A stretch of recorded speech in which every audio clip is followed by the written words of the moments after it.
Hi, Sheila. Thank you so much for being on the show. How are you doing today? I'm doing great. Thank you, Dolly. I'm so delighted to be here. Yeah, me too. I felt it was very important for you to come and share about who you are and what you do with my audience because I find what you're doing very fascinating and educational. And right now, since we're in COVID era, I know that a lot of people are not planning to travel right now, but as soon as this is over, I know that they're going to want to go and explore. So why not prepare them with a little bit of information from you right now, right? We're all hanging on. Yes. So can you please introduce yourself and share with my audience what it is you do? Hi, my name is Sheila Stone, and I am the owner of Women Sharing Cultures. And Women Sharing Cultures is a travel company. We do very small groups, and by very small, I mean 6 to 8 women. And where we travel, we not only do the seeing the sights and everything like that that you normally think of with a tour, but we also meet local women and we get to know them. And so it gives you a chance to really immerse yourself a little more in the culture. I love that. And I've seen pictures on your social media and it looks like you're just having a blast. What attracted me It to it is so too much is fun. yeah, that you really do immerse them into the culture. Isn't you don't just take them to the touristy areas. So it looks a lot more genuine and a lot safer too. So can you explain how you arrange these trips and how do you prepare for them? Well, I make sure that I have someone on the ground there that I know. Um, for instance, in March, before everything went totally south, we went to New Orleans and also the Bayou Country. One of my best friends is from there. We stayed in the house she grew up in. She's turned it into a B&B. We had we had a potluck with a bunch of local women. So there were Cajuns and Creole and Native American and African American women. And we got a chance. Women are wonderful. You get women together and we just sit down and suddenly everyone's really wanting to connect. I think as women, we really want to connect with each other. The other trip that I've done, which was supposed to happen again this year, but hey, was to Japan. And when my sons were teenagers, they went on exchange to Japan. We hosted Japanese exchange students. And so we have a lot of connections over there. I also did undergraduate research on the lives of middle-aged women. And so they got a chance to meet my friends who showed us around and took us places, and that was that was really amazing. It was just what I had hoped it would be. That's really, really cool. I love it because, like you said, you have somebody on the ground, so you're not just going based off of what you've learned, what you've taught yourself, but from, you're getting that extra help from people who are from that area. And I'm, Absolutely. Oh, sorry. oh no, go ahead. Well, I was just going to say, the thing is, no matter how much research I do, and I do a lot of research, I still can't be a native. Right. I can't be local anywhere other than Los Angeles, where I live. So reaching out to people who are local, women in particular for this case, that makes a whole different spin on a tour. So what are some of the tips that you can share with people who want to travel with somebody like you who does the personalized tours? Well, there are a lot of companies out there. I'm a very small company, but there are a lot of other companies who do this kind of thing. Do your research. Also know what it is that you want, Mhm. because not everyone, this kind of tour isn't really for everyone. And I try to be real honest when I tell people about the tours so that they'll kind of self-select out and they won't end up on a tour and then be very disappointed. Um, on my tours, you carry your own bags. Mhm. We stay in nice places, we stay in safe places, but we do not stay at Marriott's or Hilton's or anything like that. I Okay. try to stay in, as much as possible, locally owned hotels, or at least chains that are from that country. Um, and that's not for everyone. Some people are going to want to go to all of the real touristy spots, and there's nothing wrong with that. It just is what you're looking for. And what about transportation? Now, do people usually pay their own airfare, or is that something that you include in the package deal? How does that It, work? de- it depends on the tour. If I'm doing tours in Britain, then people get themselves there because it's easy to get to the hotel from the airport. And I give them absolutely, they really know how to get there without public transportation without any problem. In Japan, that's not the same thing. That is, you're just getting off a very long flight. Yeah. You probably don't know the language. You're dealing with culture shock and jet lag. I had everybody come on the same flight. They were picked up at the airport. They were taken to our hotel. I was already there because I need to be over jet lag before everybody arrives. Okay. Someone needs to be awake, and it should be me. So that way they don't have to worry about, oh my gosh, what if I miss the train, or what if, it's much easier. So it depends on the tour. That's really interesting. I like that too because I would feel more secure knowing that somebody's already there, especially going to a place where the language is not, something that I'm versed in. So I would feel a little safer and more comfortable knowing, like, hey, somebody's got me, and we're gonna have some fun. Yes, Yeah. So absolutely. And I don't speak Japanese. I mean, my Japanese is massively limited. And usually I say the wrong thing at the wrong time, even if I can remember the words. However, the guides that we have there speak amazing English. The one we have in Osaka, her name is Yayoi. She was my youngest son's host mother when he was 15, the first time he went. He is now 37. mhm, So she's been a part of our family a long time. that's really cool. That's really nice because that's also they probably or she probably takes more of a personal interest to help out than a total stranger who's just getting paid Oh, for that job. Yeah. absolutely. The women that we have leading our local tours, both in Tokyo and in Osaka, are friends of mine. Hmm. So they really, and they bring in their friends, which is just wonderful. So you've got this group of, you know, uh, Americans and Japanese women all together, and they're hanging out, and we're eating and we're talking, and it's great. Yeah. It's great. No, definitely. So do you only do women's groups or do you do families? I do families for Britain. Okay. I have a company called Britain Your Way Tours, Mhm. and those tours are for families. Well, I mean, it depends on the tour, but like I've done Harry Potter tours. Ooh, Yeah, I know. I was like, oh, I could do that. yes. So yeah, I've done a few of those, and those had families along. It depends on the tour. It depends on the family. Even for the women's tours, if a man wanted to come, it would be fine as long as he was aware this is a women's tour. We are going to have time where we're all going to be sitting there and being women. If you're fine with that, that's good. If Okay. you're not, you can go out and get a pizza or something. I don't know. Cool. So now if somebody's watching and they're like, oh, I would like an all guys tour, would you do that? I would do it, sure. Yeah. But it would be something that I would do for them Mhm. because I haven't planned any all guys tours. Okay.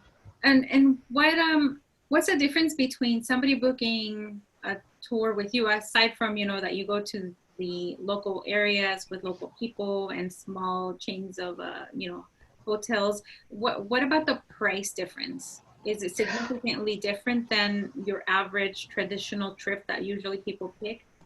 Well, it depends because tours are massively, you can go high end Mm-hmm. and pay an absolute fortune, or you can go budget. Now, mine are in the middle. All So right. for a group that small, mine are very inexpensive because usually if you have a group that size, it's a high-end tour and you're paying really premium prices.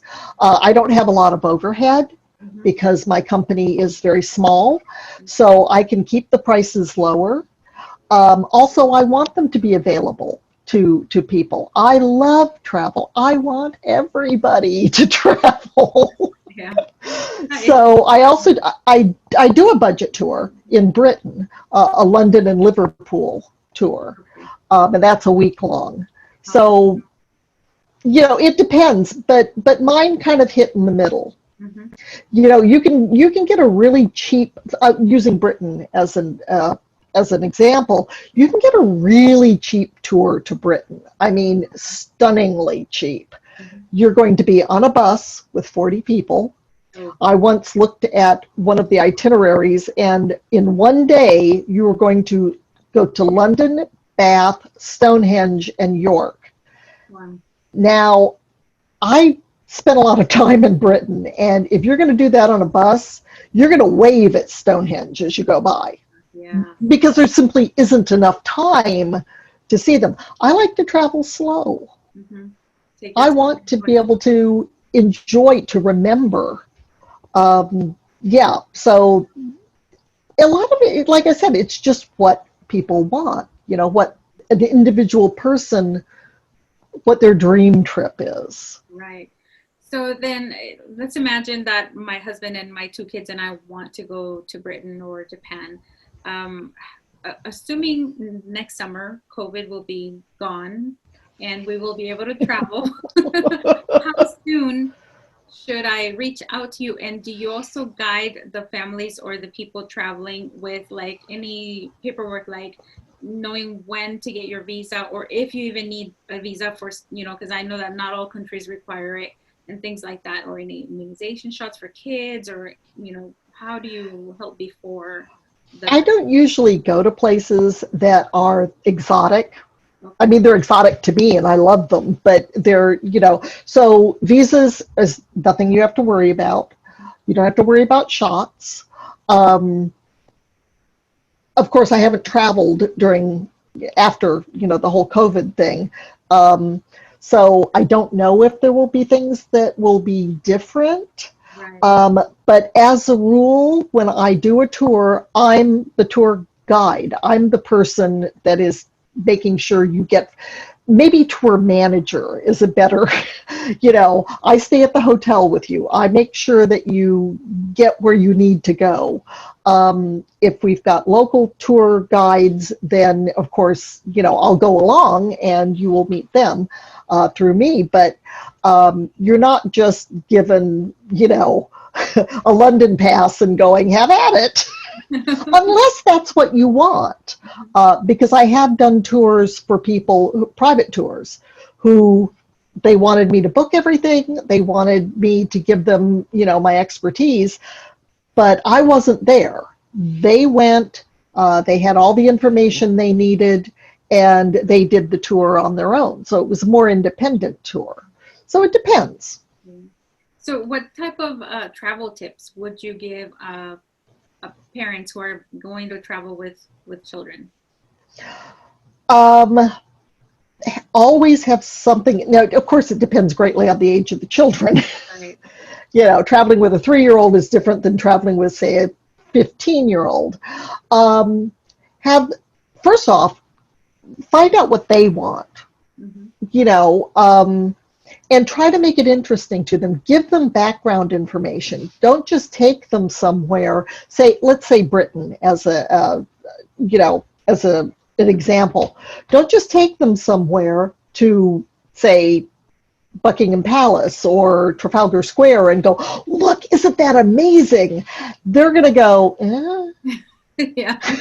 you know, if you don't bury them under information, but give them some background, give them some context, let them, ask questions, watch movies before you go, read books, talk about it. If you get a chance, depending on where it is you're going, try to get some food so they can taste some food. Agreed. And so there are ways to make it interesting and fun, and they won't even know they're learning anything. Yeah, that's so true. I'm always playing that game, trying to sneak in subtle lessons and food even. Yeah, I mean, food's great. Food is the gateway drug to travel. That makes sense.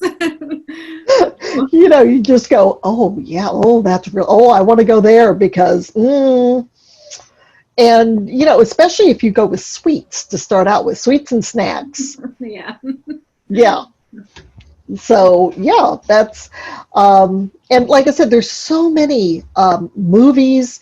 There are YouTube. Oh my gosh, YouTube is just full of the most esoteric, goofy things you can imagine on travel.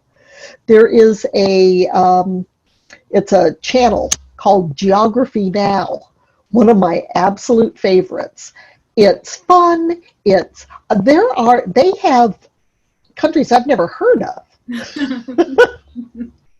That's really cool because you build up that anticipation, and the anticipation is sometimes what people say the most fun part of an experience, because the planning and find out what kids want to do. If they're Harry Potter fans and you're going to London, take them to Mina Lima.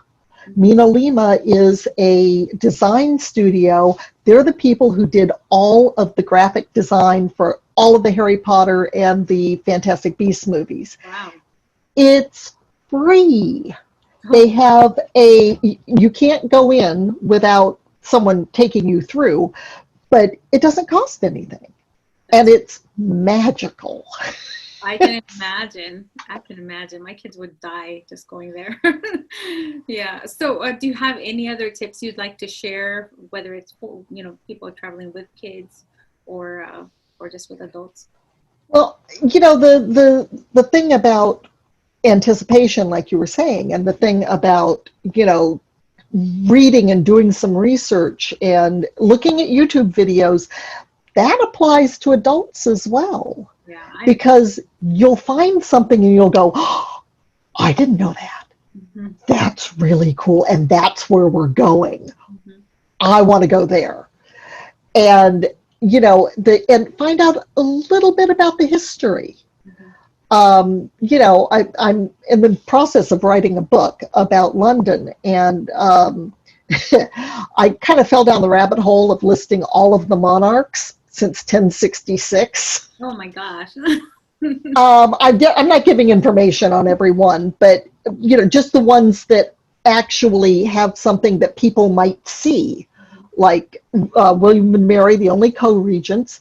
They redid all of Kensington Palace. Well, if you go to Kensington Palace and you go through, and it's wonderful, I highly recommend it. And so you're just going, William and Mary and Anne, who are these people? If you know a little bit about it, it's more interesting. Yeah, true. Right. Yeah. And that's whether you're an adult or a kid. I agree. Yeah. So if people want to reach out to you and start planning a trip now in case, hopefully, COVID is over and we can travel again, how can they reach you? I can be reached by sending me an email at Tours by Sheila, and that's SHEILA, not IE, at gmail.com. You can also check out my websites, Women Sharing Cultures, plural, .com, and BritainYourWayTours.com.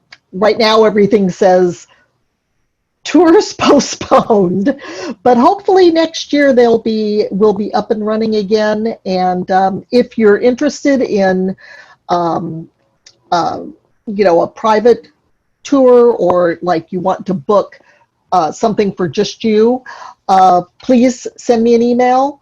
I'm happy to give people a 15-minute free consultation to talk about what it is they want. And yeah, anyone who wants to join me when we're traveling again, would love to have you. Yeah, thank you so much. Is there anything else you want them to know about you before we end the conversation? Well, I am rewriting my book. I had a book called How to London. I am turning it into 3 tiny books. And so there will be How to London will be one, and that's basically nuts and bolts of where to stay, where to eat, where things like that. It's got some sample itineraries. The second one is called Brits Pieces, and that's sort of the history. That's where that whole monarch thing went. So that's more things like that. And then the third one is called The London Explorer, Notes from a Tour Guide. And that goes through, the museums and the bridges in London and the palaces and how day trips that you can do. And it for each thing, like for the British Museum, it says the Rosetta Stone, and it tells you what that is. And so it hits the highlights, so you can kind of get a feel for what you want, because not everybody is going to want to go and see the same thing. Right. True. Okay, and when can we expect those books to come out? I am working like a little beaver on them, and I'm hoping that they will be out by October. Oh, that's coming End of October, I'm hoping. Okay, great. Yeah. Anything by end of fall, right? That's the plan. That's the plan. They're coming along, because a lot of the information was already there. I'm just expanding it and then putting it into 3 small, inexpensive books. Yeah. Oh, that's wonderful, because that gives, like, for example, I know I'm definitely going to be planning something with you next year with my family, provided that everything's okay to travel. Hopefully. Yeah. So it gives me enough time, because I've never been to Europe. So I am that person that will be reading up on stuff with my family, and we're going to plan out like what we want to do and when, so that'll give us enough time to make sure that we know what we want and we get all excited about it, and also save up money for the trip. By the way, do you, when you say we book our flights, and how does the arrangement with the hotel and everything happen? Is that directly through you, or you give a discount code to that hotel or that train or whatever? Are you talking about for a tour or for a private? For a private tour, like, for example. For a private tour. Okay. Probably, it depends, because I've done different strokes for different folks, I've done different kinds of things, but usually what happens is I book the hotel. I don't have discount codes, because where we stay are small places. Mm-hmm. They don't have that, but I book the hotel for you. I book I get your train tickets, because if you're in Britain, one of the important things to know is you want to have your train tickets ahead of time, because and I'm talking about if you're just local, but if you're going out of the city, it will save you an absolute fortune. Okay. So, I'm really big on not having a little cheap trip, but being frugal, being wise with your money. London's an expensive city, yes, but there are so many things you can do that are wonderful and fun and fantastic, and they don't cost a lot. You don't have to go to tea at Brown's or, one of the really big hotels. You can go and have afternoon tea. You can go to the Orangery. That's part of Kensington Palace. And tea there is about half the cost of going to one of those fancy hotels. If you want to go to a fancy hotel, go ahead. But you don't have to. You can do a lot of things that will be fun and wonderful, but they're not going to cost you a fortune. Traveling doesn't need to cost a fortune. Yeah, that's so important for people to understand because I grew up thinking that it was very expensive to travel, even within my own state. So it wasn't until I left and the military gave me exposure to travel that I realized that all you have to do is plan it. Have a plan, look into how much everything is, and then that way you can start saving or doing whatever it takes so that you can make it happen. So that's why I was asking about the pricing, like what is paid to you and what is, on the traveler. So it looks like everything's different depending on what type of package you create with you, right? Right. If you want to, if you want to do it the way I normally do it, which is I do the bookings, I get your train tickets, and we decide, do you want to have flexibility on your train tickets? That costs more, but that's okay. It just, if you don't, if you want to go the cheapest, then you have to be at this, train station at this time and get on that train. But you don't have to. You can do an anytime ticket for that same day. So, you want to have flexibility to a point. So you've got to balance that flexibility with cost. But usually I have everything kind of planned out for you, but not minute by minute, because the bottom line is the most fun stuff happens spontaneously. True. Yes. And you want to have that spontaneity. You want to have plans, but you want to be willing to take your plans and toss them over your shoulder and go with what's available. Awesome. Yeah, that sounds really, really, that's my style. I like to plan certain things, but not be like, oh, I got to be here at this time and whatever, because you never know. And then sometimes something might catch my eye. I'm like, oh, wait a minute. I want to spend a little more time here. And, I still get to indulge in everything that I have planned, but I don't have to rush through it or cut something out. Absolutely. And it's even more important with a family, Oh, because you don't want your kids to remember the trip mainly by you screaming at them. yeah. That really is not the kind of memories I think you want to build. Right. Absolutely. Well, thank you so much for sharing your information and for giving us a little bit of insights on what we can expect if we decide to travel with you. And also just, how you prepare. It's definitely something that makes me feel comfortable and actually more excited to be on a trip with somebody who has been to that place many times. You know the ins and out, you understand the currency, the culture, the etiquette, and all of that. So thank you once again. And once again, where can people find you again? I can be emailed at toursbysheila@gmail.com. And if you email me and I email you back, the phone number will be there. But let me know you're going to call me, because it seems like anymore the only phone calls I get are people trying to sell me, solar panels and, yeah, always. And it's always a, robocall, so you don't even have anyone you can comfortably hang up on. And then the websites are Women Sharing Cultures at .com. womensharingcultures.com. And the other one is BritainYourWayTours.com. Wonderful. And yeah, and you can sign up for my newsletter, and I'll be happy to be in touch. Yeah. Oh, you're on Instagram too, right? I am on Instagram. I do. Yeah. If you put in Women Sharing Cultures, I'm on Instagram and Facebook, and Twitter is WSC Women, because I couldn't get Women Sharing Cultures. Thank you so much. I'll definitely put that in our show notes to make sure that people know how to find you. And I highly suggest, if you're watching, to go check out at least the Instagram account, because that's what I follow. And I just love the photos and the stories that go along with the food and the culture and the people and all of that. It's been a lot of fun putting those together. I bet. All right. We'll talk later. Thank you so much. Thank you, Dolly. Bye-bye.